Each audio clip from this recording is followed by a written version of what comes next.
That is Tim Vickery's music, and he joins us now from over there in South America. That there, Brazil. Welcome, Tim. Hello, Tim. Yeah, you've reminded me a little bit of, was it Rod Stewart's Scotland song for 1978? Ole, ole, ole, ola, we're going to bring that World Cup back from over there. Oh, yeah. I wonder if anyone's getting that one out. We played it last week, and we were discussing how "thar" does not rhyme with "la," but you know. Unless you're incredibly posh, of course. Yeah. Where should we start? The Intercontinental Cup. I've forgotten what this is, Tim. What's happening? Yeah, it still exists. It does still exist. Whether it's going to exist for much longer, I don't know. It is a meeting of all the champions of the various continents in Qatar, in the Middle East. The way it's done now is that the European champions go straight into the final, which is next Wednesday. That, of course, is Paris Saint-Germain. So everyone else is fighting for the right to meet them.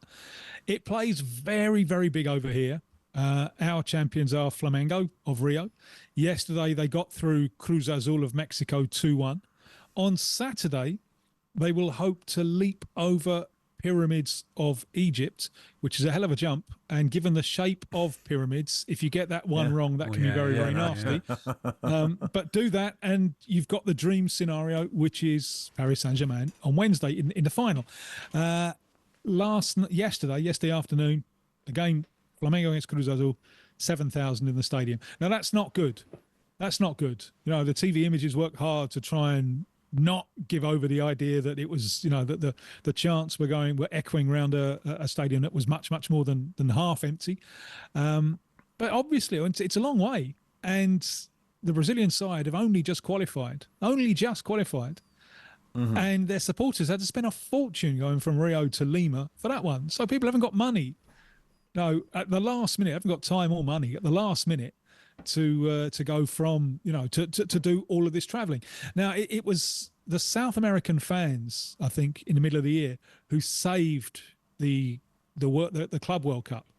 Because, you know, without the fans in the stadium, totally, it's just a friendly. It's just a friendly. With the fan. I was going to say, do you think that the Club World Cup and the Intercontinental Cup are big in South America because fans in South America think that fans in Europe don't think much of the clubs in South America? If they feel there's a hubris from this side of the world?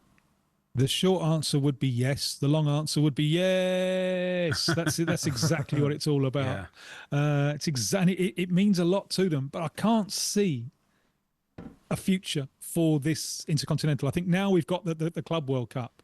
I think the Intercontinental, I just can't think. 7,000 in the stadium. And this Intercontinental, has always been kept alive by the travelling army of South American fans. You know, I remember Chelsea being there a few years. There's no Chelsea fans there, you know.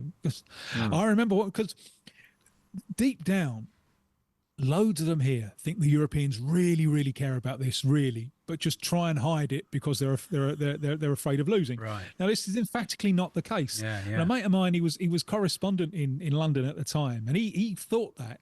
And this is 2012, so it was Chelsea Corinthians. So he went along to Chelsea, and he found out, this is just the build-up to the game, and he found out that the club workers didn't even know it was happening. No, and those times the games were Sunday. It was Sunday morning your time, UK time, and the Brazilians, when it was Liverpool in 2019, when it was Chelsea, they just couldn't find a bar that was showing it. You know, where here it's just massive, massive, massive. So I think more of them now are aware that Europe doesn't take this thing particularly seriously. But who cares? From their point of view, all they want to do is win. Yeah, and then they can celebrate. And is the Intercontinental Cup, is that who runs that? Like, because FIFA obviously, it's FIFA as well, is it? Right. Okay. Yeah. Right. So they're. I don't think they make any money on it. I mean, no, Flamengo. Sure. Do they back it? They back it enough? Well, yeah. You wonder if it can be backed. I don't know. I think now there's a Club World Cup. I think it's probably a dead horse. And Flamengo, had they lost yesterday, they would have been out of pocket €500,000. They go on to the next round, yeah. so there's a chance of not making a loss. Right. So you wonder how long this whole thing can be sustained, especially now there is a Club World Cup. And I think the Club World Cup was a kind of success, even though there are problems, I think, with the amount of the burden that we're placing on the players and where it was played, the excessive heat and so on. And we'll see that in the World Cup next year. But I think if we went into the Club World Cup thinking, is this going to last? And I think it will. I think there will definitely be more of these tournaments.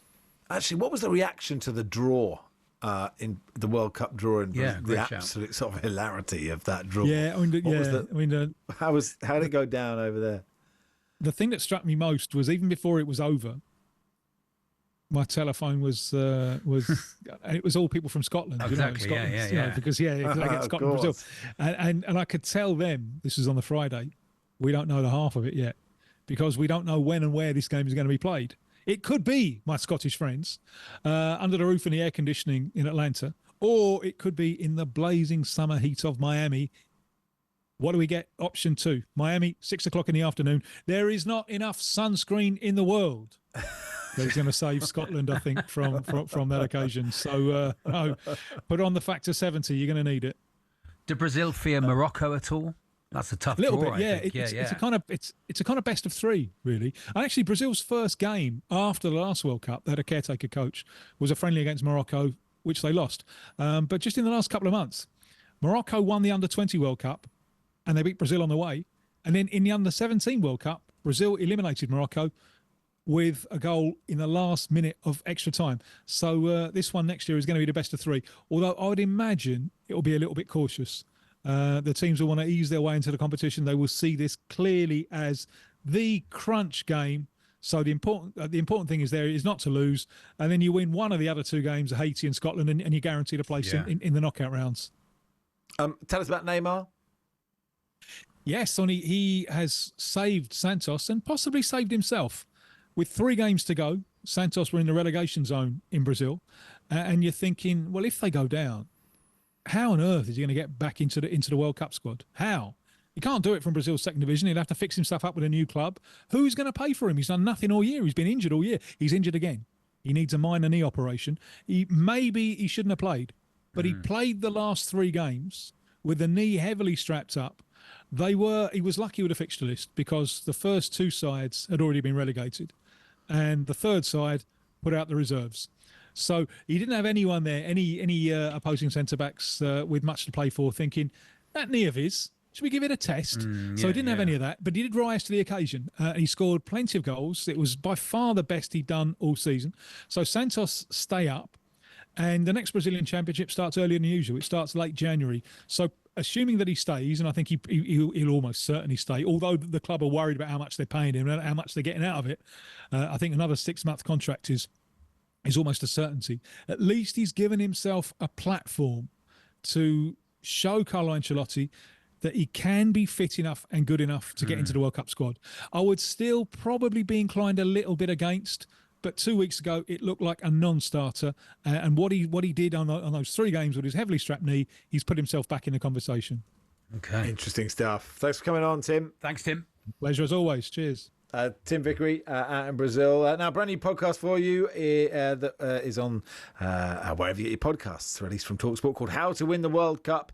Matt Ford, who is a brilliant, most optimistic England fan that exists, he dives headfirst into this podcast and hopefully give us all the answers as we learn what it really takes to win the World Cup. This week, who better to tell the secrets to succeed than former World Cup winner Emmanuel Petit, and alongside him a man that takes personal credit for all of Germany's football successes, comedian Henning Venn.